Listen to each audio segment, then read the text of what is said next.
We'll hand back quiz 1 tomorrow in recitation. Solutions and histograms and quiz stats are all available on the announcements page of the course website, as are instructions if you feel that we've misgraded your quiz. So look at your quiz, look at the posted solutions, and if you think we missed something, feel free to follow the instructions in the announcements page to ask for a regrade.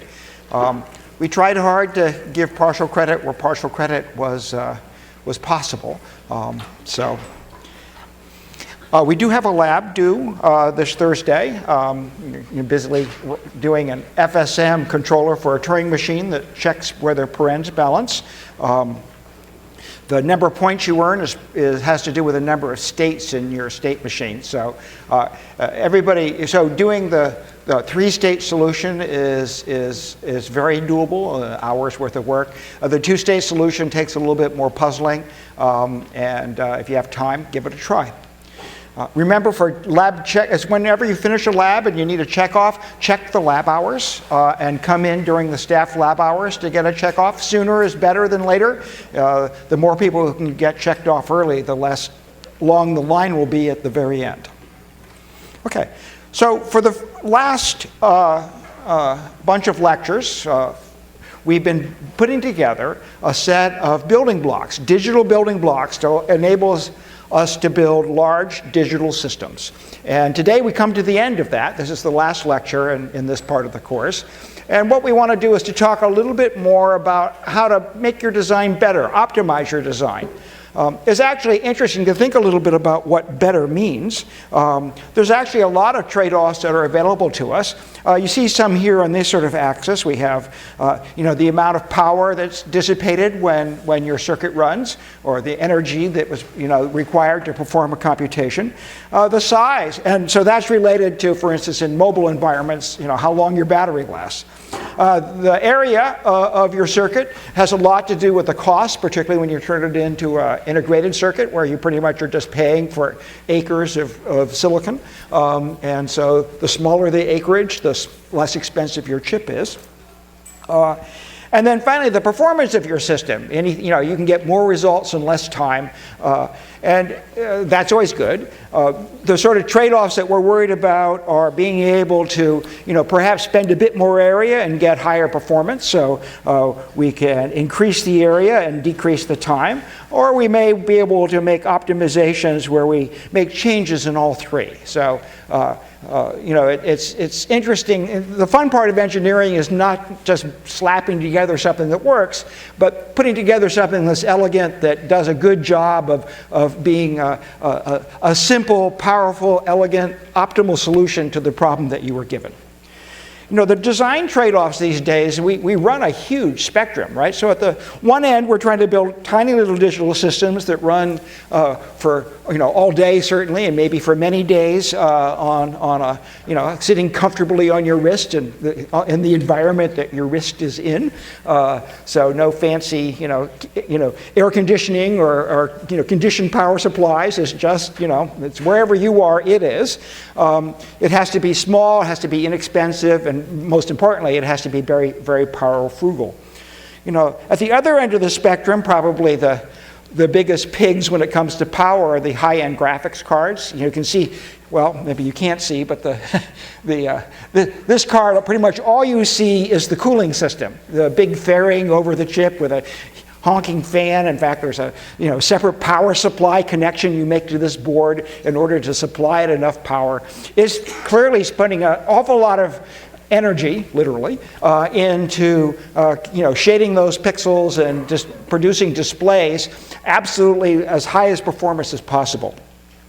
Designers make very different decisions based on what their target is. And so a good designer would design a very different, adder circuit to go into here than into here. So that's sort of by way of giving you a context for how what you're trying to build influences, what it is. And the goal of what you're trying to build, the purpose, it really should influence the actual circuits that you draw. So the first thing we're going to talk about is power dissipation. CMOS, we discovered, was very nice because, at least in the ideal world that we met in the earlier lecture, we could treat this as a voltage-controlled switch. And when it was off, no power was flowing. And in particular, when the switch was on, if the source and the drain had the same voltage, there was no voltage differential across that switch, and so no current would flow. So by static power dissipation, we mean in the steady state, assuming that all the nodes have reached their final value, pretty much every node in the circuit will be at either VDD or ground, and we wouldn't expect any current to be flowing through the switches. So if you're not doing a computation, your circuit doesn't spend any power. Well, that was in the simple view. In the modern world, unfortunately, the increasingly small MOSFETs have created some challenges for us. One is that as we've shrunk this little layer of insulator between the gate node and where the transistor channel will be formed, an inversion layer will be formed to actually build a conducting channel between the source and drain. As that oxide gets thinner and thinner and thinner, under 20 angstroms now in the more modern processes, just a couple silicon atoms thick, the electrons can actually tunnel. So an electron that's here can go wee and find its way into the substrate. And that produces a tiny little current. And those currents, the so-called tunneling currents, are not zero. And so even though this node in theory is sitting isolated, in fact there's tiny little currents that's draining off of it as these electrons tunnel into the substrate below. So we're starting, as we shrink the size of MOSFETs, we're beginning to see effects that really only happen at sort of the atomic scale. And unfortunately, we're getting down to dimensions here where we're dealing with we can count atoms and say, we have 12 silicon atoms between this conductor and that conductor. And so we're actually starting to see some of these effects. A more substantial effect that reared its ugly head in the last 3 or 4 years was the idea that we actually have a sub-threshold conduction. In other words, even when the switch is, quote, off, in this case in NFET, the switch is low, there's actually current that flows here. So this is current that is actually getting from the drain to the source, even though the switch is, quote, not conducting. And again, there's sort of a tunneling effect involved. That leakage current gets larger because as we continue to shrink the size here, the threshold of the transistors we're creating goes down. And as the threshold gets closer, voltage gets closer, where the switch turns on, gets closer and closer and closer to VOL, or to ground in the case of CMOS circuits, the sub-threshold currents are starting to be noticeable. And that turns out to be a bit awkward because we have all these off switches conducting little bits of current. And when you have millions and millions of off switches all conducting a little bit of current, it actually adds up to a substantial amount of current, enough that it's actually worrisome. It really impacts our ability to produce low power circuitry. The fix has been to actually change the geometry of the MOSFETs. This is a very nice planar, easy to explain. Nowadays, the gates are these three-dimensional thin structures where the gate terminal actually wraps around 3 sides of the channel instead of only being on one side. So it's a much more complicated piece of geometry, but the electric fields are such that we pretty much can get rid of the sub-threshold conduction.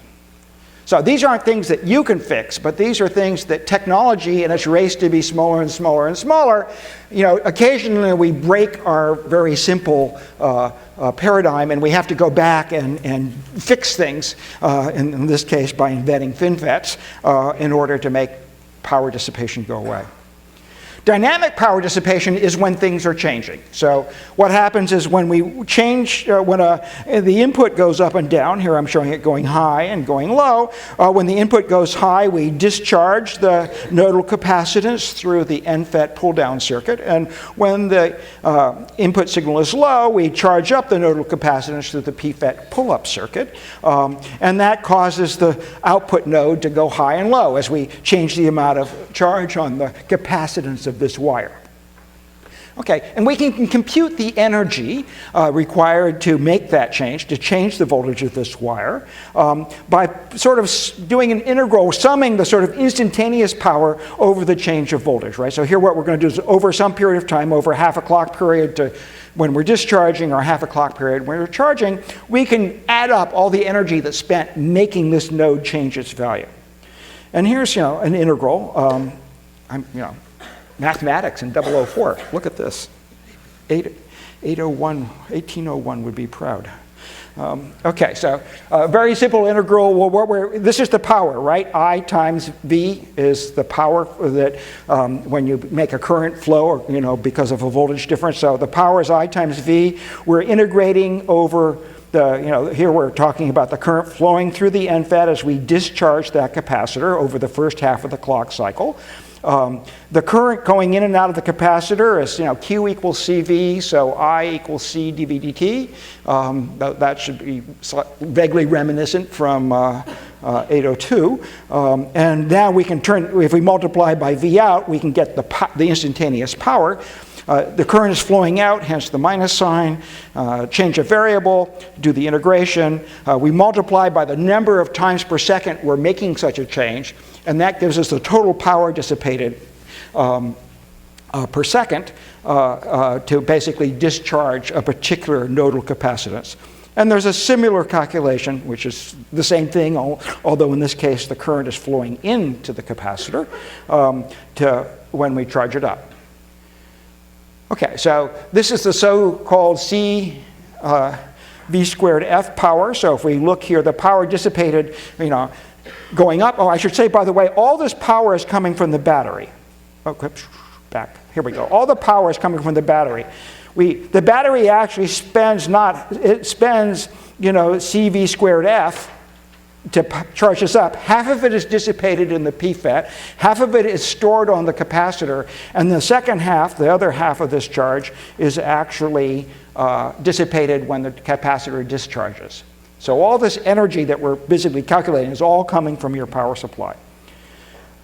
Okay, so if we multiply by a large number of nodes per chip, we can make a rough estimate of the power dissipation of a modern integrated circuit. So gigahertz operation, charging and discharging once a billion times a second. We have maybe 100 million nodes that are changing value inside of your circuit. Each one of those nodes has about a femtofarad of capacitance. These aren't very big numbers. I mean, the femtofarad is a very small number. But we have a lot of them, and they're changing quite quickly. Power supply about 1 volt. This is 100 watts. Okay, so when's the last time everybody picked up a conducting incandescent 100-watt light bulb and held it in your hand? No volunteers. Yes, you're going, oh, someone did. Yes. Right. Well, if you were like me, you had to treat the blisters afterwards. I mean, a 100-watt light bulb is actually quite warm, and that's a lot of heat to be dissipating. Right? And so, in fact, you have to buy a fairly significantly sized air cooler or a water cooler if you have a chip that dissipates that. Most of the chips that we put in our laptops are dissipating a small fraction of that. They're dissipating maybe 15 watts or 20 if you have a big honking laptop. Okay.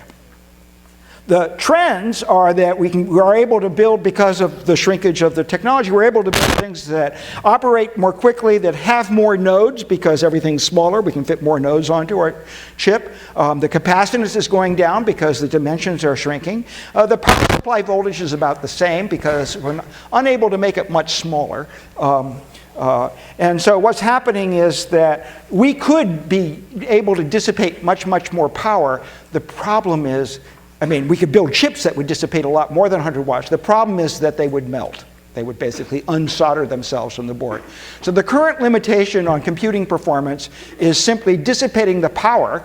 And so now we have to find more increasingly clever ways to do things with transistors that don't involve simply running faster and faster and faster. So for the first 30 years of Moore's Law, we were happy to run faster and dissipate more power. Now we have a real leveling off. Yeah? Well, every little piece of conductor, it has a little bit of capacitance associated with it. Yes, so it's all parasitic capacitance. The most significant capacitance is the gate capacitor of the transistor channels. So, and plus the wiring capacitance. So it altogether is not a large capacitance, but as I say, there's a lot of nodes on the chip. So you can see that we're sort of stuck here. We're not going to be able to do a lot with being able to dissipate more power to cool our devices. So we basically just have to be clever about coming up with architectural fixes to spend less power to do our same computation. Notice also that it's a V squared term. So as we've gone from a power supply of 3.3 volts, 15 years ago to 1 volt today, okay, that itself is that 3 squared over 1 squared has almost saved us a factor of 10 in power dissipation. So the lower power supply has really made a huge difference. How can we reduce power? It's the wiggling the nodes up and down. So here's a picture of the ALU you'll be designing in Lab 3. It has an adder and a Boolean unit and a shifter and a comparison unit. We're using a big mux here to select which one of these units will actually supply the answer. So the opcode is in some ways determining which answer we select from all the different computations that are going on. In any particular instruction, we only want one of these answers. So can we figure out a way to arrange to basically not wiggle the nodes in this part of the circuit, not spend the power making nodes go up and down when we don't care what their value is? And so the answer is, yeah, if we're actually sort of think about it a little bit, we can put latches in front of pieces of circuitry that we want to, quote, turn off, not so much literally to take the power supply go away, but to basically capture the value of the nodes and only let new values flow in when we actually care about the output value. So if we're doing a Boolean operation on our ALU, we would turn this latch high, or in this case the shifter, that we turn the latch high and let new values flow into the shifter. Otherwise, the values inputs aren't changing, so none of the nodes in the circuit are changing, and hence we have no dynamic power dissipation. Ta-da! So this notion of running, Mom used to yell at you, turn off the lights if you're not using them. Well, that's what integrated circuit designers do. They run around figuring out what parts of the circuit can be quiescent at any particular moment. And there's a huge power saving to be had. So your cell phone spends a lot of time turning off all the lights in the house, in its house, trying hard to basically only have pieces of the circuitry that are currently doing something that you care about actually are dissipating power. The rest are sitting there going, maybe my turn will come soon. So, and then when you suddenly you start a computation or something, turn the circuit back on. So you can do that by turning off clocks. You can do it by making the clock cycles longer in periods in parts of the circuit where you don't care about performance. You can reduce or turn off the actual power supply, in a sense, unplug it, put a big honking MOSFET that you can use to switch on and off the power supply to whole pieces of the circuit. Sometimes you have to think about, there's some latencies in turning it all back on again. So trying to do this in a way that you, the user, can't tell, engineers have spent a lot of time thinking about that. And I think that someday soon what we're going to do is probably in 004 give you ways of measuring the power that your digital circuits are using and ask you to help figure out how to do some of these things. Because it's sort of fun to think about, okay, how can I make this thing dissipate less and less power? That's sort of what modern engineering is about. So, some about performance, but a lot about power. Okay, do I have to spend energy to do computation? Turns out, at least at sort of the quantum level, maybe not. And so if you go read chapter 6.5 of the notes, you'll see some interesting references to interesting papers by Landauer, which sort of discuss the theoretical fundamental limits of power and computation. And there's good news there that, if one of you might be clever enough to figure out how to do computations that don't perform power, dissipate power at all. A perpetual motion machine. Everybody should smile just a little bit. Okay. Alrighty. Okay, so much for power. How about we make things faster? Now, some of you got this question in your Lab 1 checkoff. What's the critical path through this circuit? In other words, what's the longest path from input to outputs that's setting the TPD of the circuit? And you can see it's basically coming from the lower bits of the input all the way to the, to the higher bit of the answer. So we have a lot of logic here that a signal has to be able to traverse. And if we're doing an arithmetic problem where there's actually a carry that has to be generated all the way up all the bits of the answer, that's going to be the problem that takes the longest. We can do a little bit of calculation. This is the and/or logic inside your carry in to carry out logic in each of your full adders. I've used a NAND 2 and NAND 3. Many of you use AND as NOR, but NAND DAN is always faster in CMOS. And the final XOR gate to get the answer here. And so if I look at all this, I would say that the time it takes to compute this answer is basically proportional to the number of bits I'm adding together. There's lots of constants here, but in some way what I'd like to do is to spend a little bit of time in when I'm thinking about architectures, say, okay, fine, we can make this particular example a little faster, but let's think more broadly. If I double the number of bits, if I went from a 32-bit adder to a 64-bit adder, where the operands are now 64 bits, with this architecture, what would I expect the TPD of my circuit to be, again, with this design? So if it was 1 nanosecond with a 32-bit adder, what would I expect it to be with a 64-bit adder built the same way? 2 nanoseconds, right? It'd be approximately twice as long. So this so-called asymptotic order of notation is sort of telling us about how, as we change the size of the operands, how in this case, the propagation delay will change. Just many people, you may not have met order of notation before. Many of you may have. There's actually 2 notations. One is order of, so there's theta and big O and theta. They're actually different. Big O is bounded above and below by whatever function you put inside of the argument to the theta. Theta is bounded above and below. Big O is only bounded above, so it's only half of this. So big O notation here, this big O is just this inequality. Theta is this whole inequality. So here's an example. N squared plus 2n plus 3 is order n squared. Right, and that means that for all but finitely many n, it is the case that the value of this complicated expression is bounded below by n squared and above by 2n squared.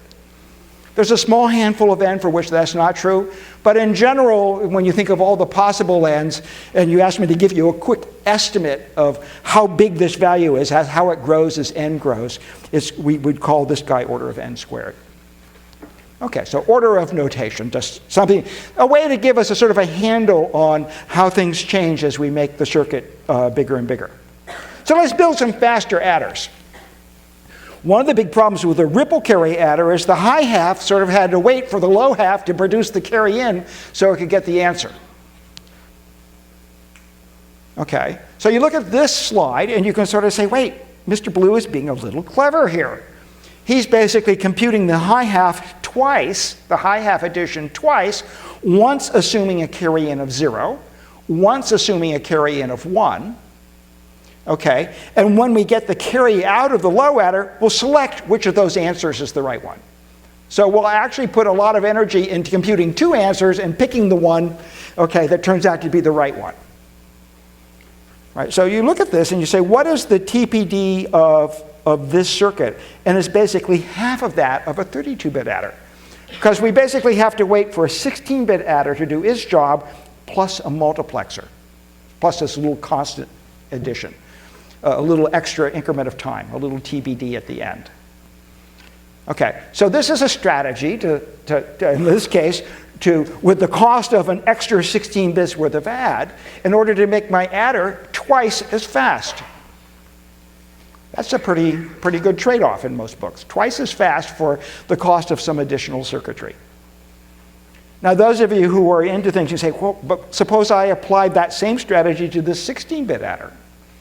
I changed all the 16-bit adders and I used the carry select, to build a little circuitry involving 3 8-bit adders. So now my TPD, instead of 16 bits of carry, are only 8 bits of carry. In fact, I can keep applying that strategy. And when I'm all done, I have a simple little adder at the bottom, and then order log n muxes that are basically busy selecting answers all the way up. So this is a beginning of a strategy to be able to do, in this case, addition, arithmetic, in log n time. Can I do better than log n time?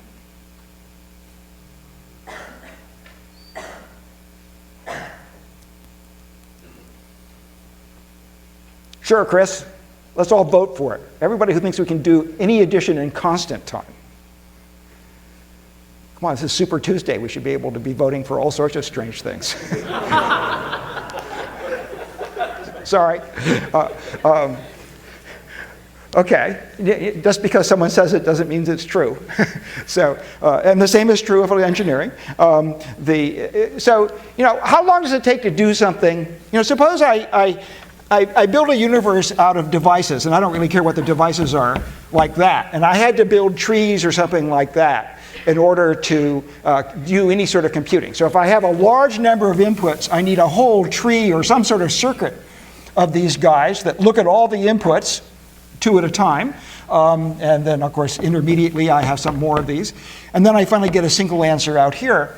The depth of such a tree has to be at least log n, assuming you look at all the inputs. So simply looking at all the inputs, okay, with, in this case, a 2-input gate, I would expect the depth of the tree to be log 2 of the number of inputs I need to look into. Now, if you can do addition without looking at the inputs, some of you managed that on the quiz, you can do better than that. But assuming that you actually have to process all the bits of the input, then, and if I had a 3-input device, it would be log base 3 of n, the depth of the tree. So log n is sort of the holy grail for most arithmetic circuits. As I make this problem bigger and bigger and bigger, I would expect to spend at least log n time doing whatever the arithmetic problem is. Here's a practical diagram, which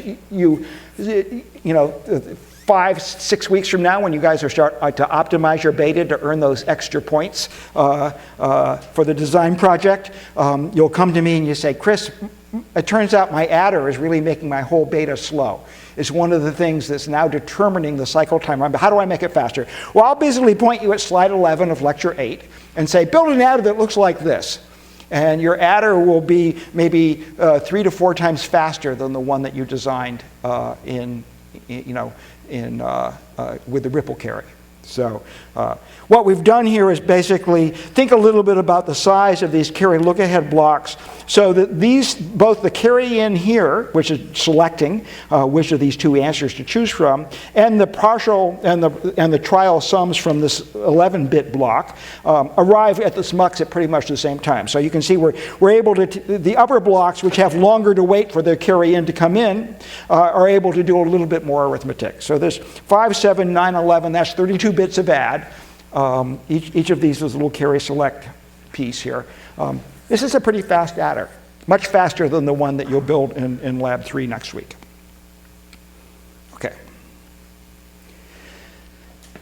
The disadvantage of carry select adders is that, well, every time I make a carry select adder, if I look at the picture, remember I used to have 2 16-bit adders together to make a 32-bit adder, and in carry select there were 3 16-bit adders.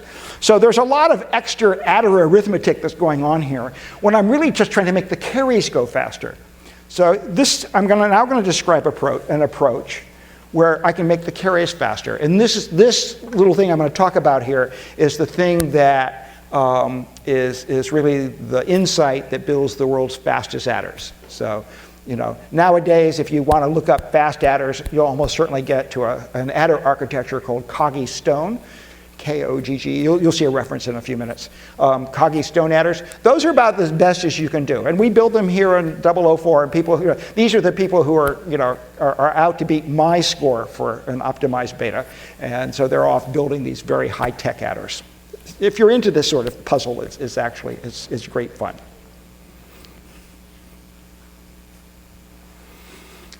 Okay, so here's the equation for carry, and all I've done is do some simple rearranging of terms to come up with a representation of this equation that says this, and this. There's names for these 2 terms. There's A and B, which we call generate, and A or B, which we call propagate. Generate and propagate. This is the secret to carries. So I get a carry out if I generate a carry. I'm just looking at adding 2 bits together with a carry in. So if A and B are both 1, I don't have to wait for carry in. I can generate a carry right away. because when I'm adding 1 plus 1, I'm going to get a carry. I might get a carry in, which might change the answer here, but I've already generated a carry out, so I don't need to wait for the carry out. Or if either A is true or A is 1 or B is 1, then I have to wait for the carry in, and when I get it, I will propagate it to the output. So the two ways I can get a carry out of a 1-bit addition is to either generate it in that 1 bit or propagate it when I get a carry in from the low order bit. Propagate and generate. Okay. So we actually rewrite this term a little bit to make it XOR, which actually will simplify the logic a little bit, as you'll see in just a second. It doesn't change this calculation. So even though if I use A XOR B for P, everything works out just the same. We end up with a little circuit that looks like this. These are the two XORs, as you did in Lab 2, or at the end of Lab 1, problem 8. And here's an AND/OR carry chain. Notice what I'm doing is I'm using the propagate. So if I have the propagate term and I get a carry in, I generate a carry out. Or if I'm generating, as A and B, if I'm generating a carry out, that's another way to get a carry out. So this is a cute little circuit here. G and P. And you say, okay, G and P, Chris, you've spent a whole minute and a half on G and P. Why do I care about generate and propagate? What I'm going to do is to show you a cute way of calculating them in logarithmic time, okay, for a whole block of bits. So all of a sudden you're saying, I want to add together not 1 bit, but I want to add together 2 bits, or 4 bits, or 8 bits, or 16 bits. And I can show you a way to create, generate, and propagate very quickly. Okay, and the key insight is this little constituent equation. Suppose I have 2 blocks.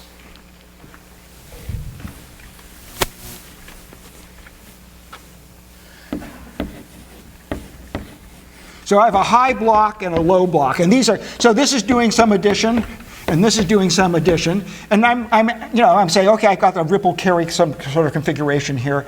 What I want to do is to guess I want to come up with a fast way of, am I going to get a carry out or not?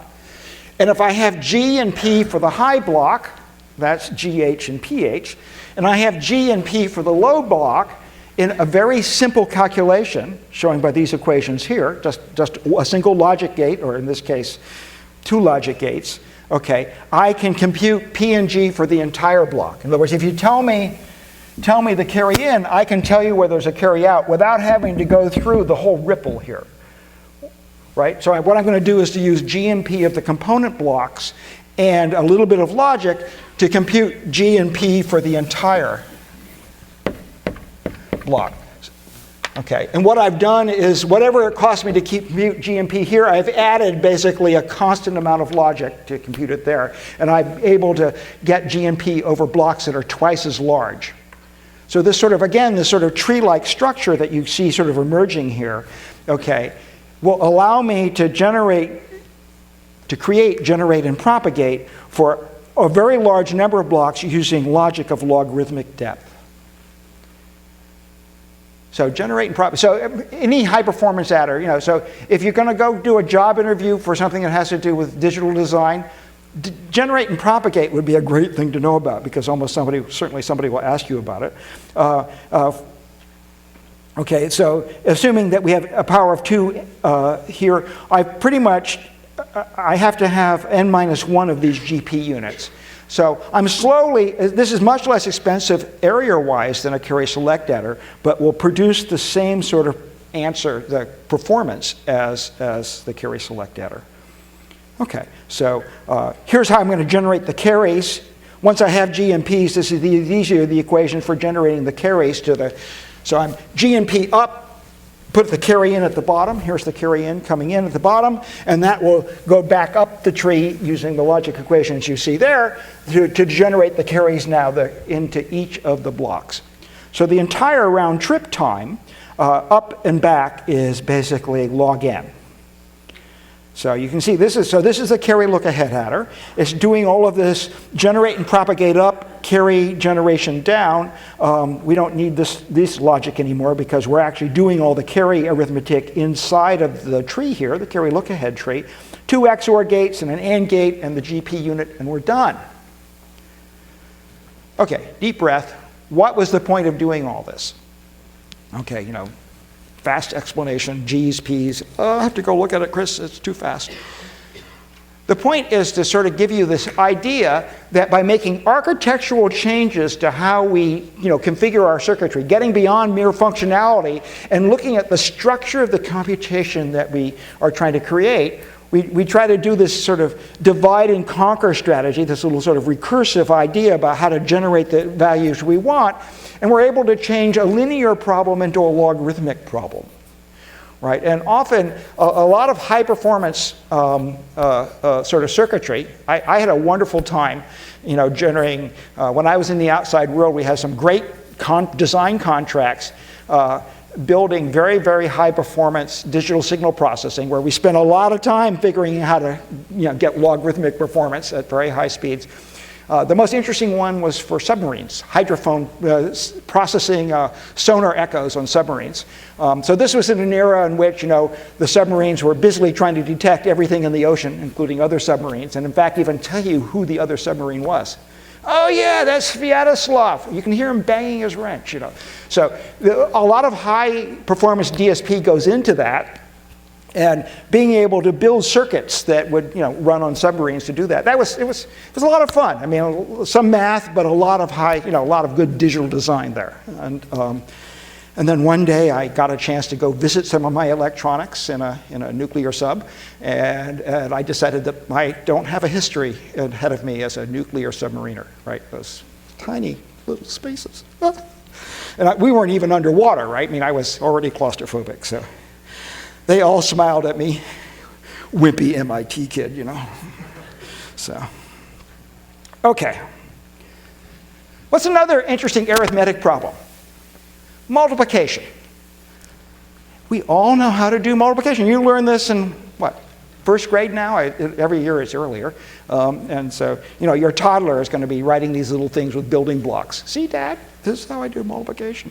So what we have is the multiplicand and the multiplier, and we have digits for each.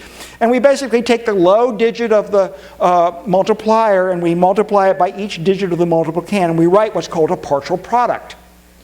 Okay, and then we take the next digit of the multiplier and we multiply it by all the digits of the multiplicand and create another partial product. This is all how you did it in elementary school.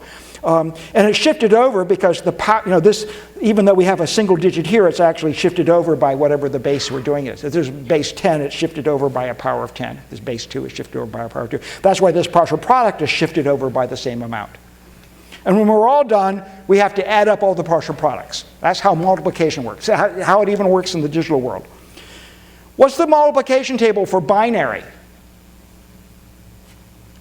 You look at this and go, oh, I wish we had done all of elementary school in binary, because I could have memorized this table with a lot less work than I had to put into the other table. This is an AND gate, for those of you who are into recognizing truth tables. So as it turns out, with multiplication, forming the partial products, doing the actual bit of multiplier times all the bits of the multiplicand, is really just a bunch of AND gates. Adding together, all the hard work, all the time is spent adding together the partial products. That's where almost all the circuitry in a multiplier goes, adding together all these partial products. So here's a picture. Here's the AND gates are generating all the partial products, and here's sort of this sort of rows and rows and rows of adders, where I'm using full adders when I have a carry in, and half adders when there is no carry in. So full adders are really sometimes called counters. They basically have 3 inputs here. This is a 3 counter, because it takes in 3 inputs and it counts the number of ones on the inputs and gives you the answer out. Right? So so you can also think of that as adding together these 3 bits and producing the answer down here. This is a 2 counter or a half adder. So here's a picture. It's pretty much what you would expect. I've carefully put in all the carries and ripple carries and things like that. Okay, so the latency here, assuming we have n bits of each thing, is about order n, is actually 2n. If you think about every time you do something, you go down and across, and you can basically do n across and n down, so it's about it's 2n, but that's order n in terms of the latency. The throughput, since this is a combinational circuit, is 1 over n. And the hardware, about n squared hardware. So that's the baseline multiplier. We're going to spend a few minutes now. How do we do better? How do we optimize this? This is unsigned. Okay, so just to make sure everybody was clear, this particular way of doing it was unsigned. When you have a negative number here, how did you do that in elementary school? You turned it into an unsigned multiplier problem, and then you separately figured out what the sign would be, right? Of course, we're using 2's complement numbers to represent negative numbers, and so our arithmetic is more complicated. 2 n-bit numbers produce a 2 n-bit result when you do a multiplier. If I actually think about how to write these, I have to have all these extra bits, these sign extension bits. So even though I have so the high order bit of each of these guys has negative weight, if you remember 2's complement.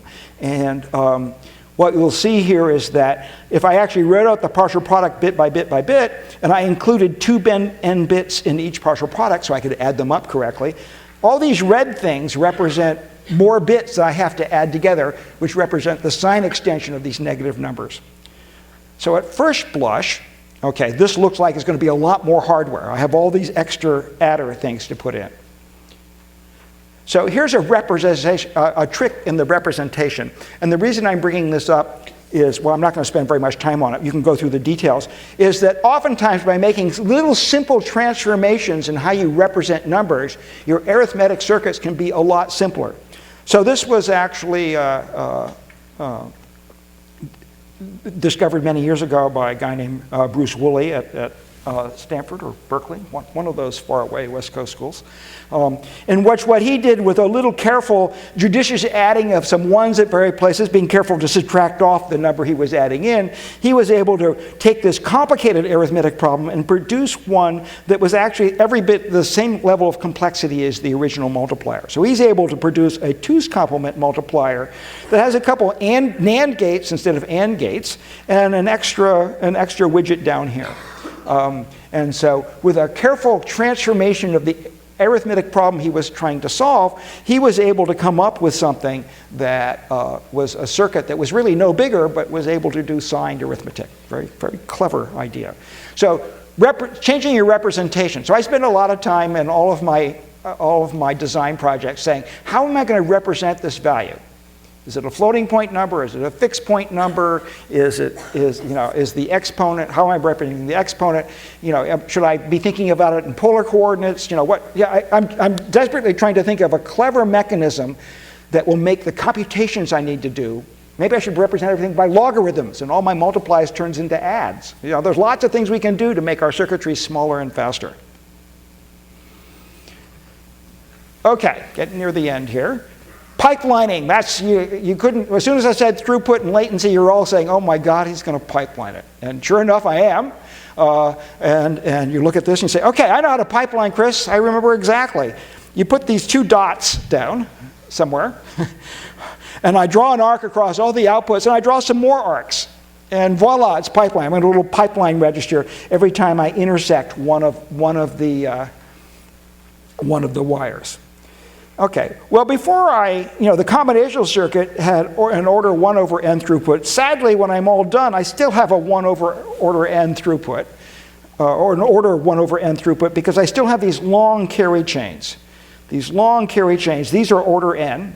The length of this carry chain is proportional to the size of the inputs here.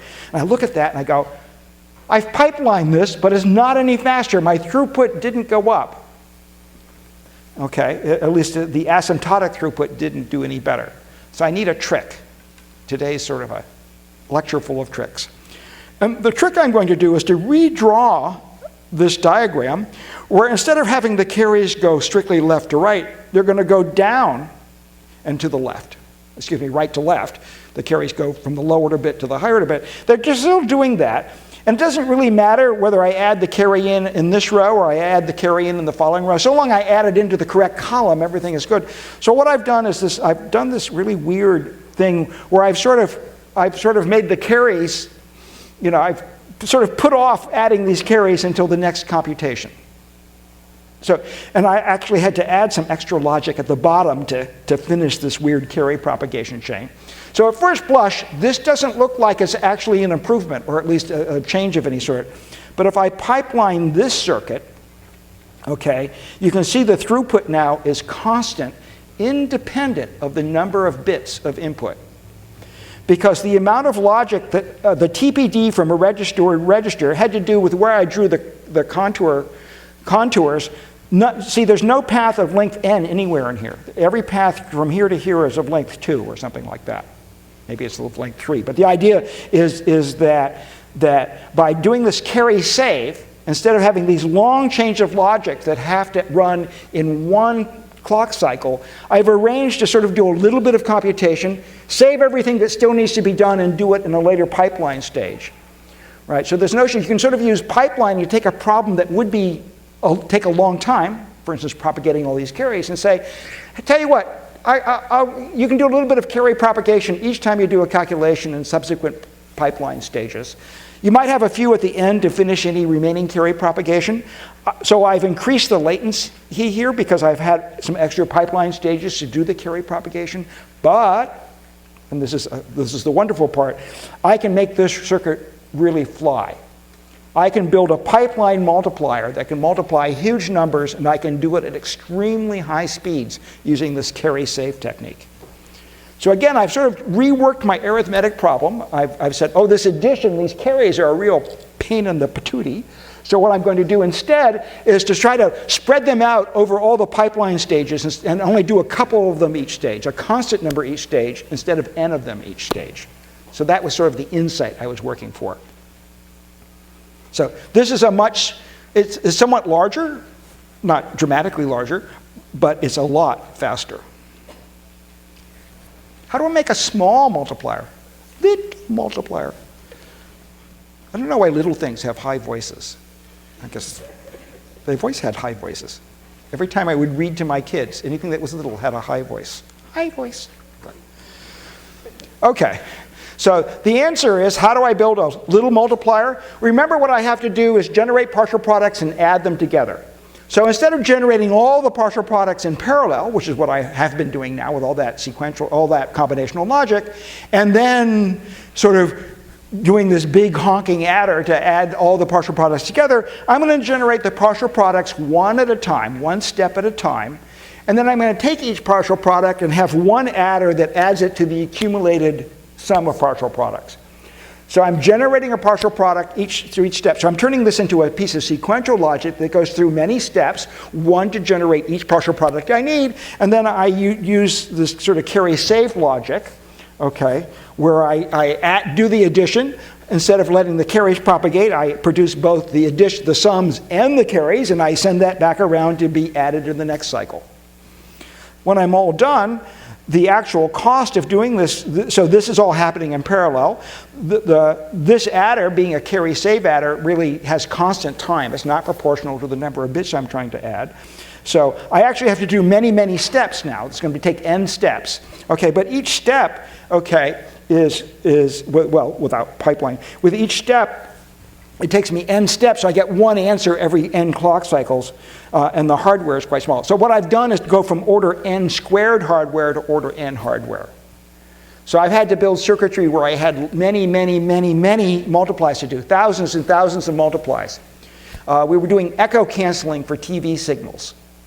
Back in the days when we used to broadcast them, they'd bounce off buildings, and so a TV antenna, here's an antenna, would get many multi-path reception. In other words, the same signal would arrive, but sometimes it would be bouncing off the tall buildings, and so I would get many copies of the signal offset in time by whatever the reflection time was. And I had to sort of use a big finite impulse responsive filter, a big FIR filter, in order to combine all the echoes back into a signal. And so I had 5,000-6,000 multiplies that need to happen to do this giant filter. And by using this sort of logic, okay, this sort of sequential logic, the bit time on one of these bits from a TV signal was like 6 megahertz. So it was actually quite long, 16 nanoseconds. Okay. 160 nanoseconds. Anyway, I had a time to do many, many, many cycles of a clock. So I was able to build 10,000 multipliers, not as a big circuit, but as a little tiny circuit. I actually used bit serial multiplication instead of product term by product term. I actually did it bit by bit by bit. Very small circuitry, tens of thousands of them together, produced a really terrific result. It was in a lot of TVs. So, all these little architectural changes you can do, right, to make things smaller and faster. The fun part of engineering is not getting it right, it's getting it, right size to be optimized. And so I wish you good luck in optimizing your beta. So Lab 3, you'll get it right, and in the design project, you'll make it small and fast, and we'll be happy to help you. Alrighty, thank you. Next time, we start building a processor.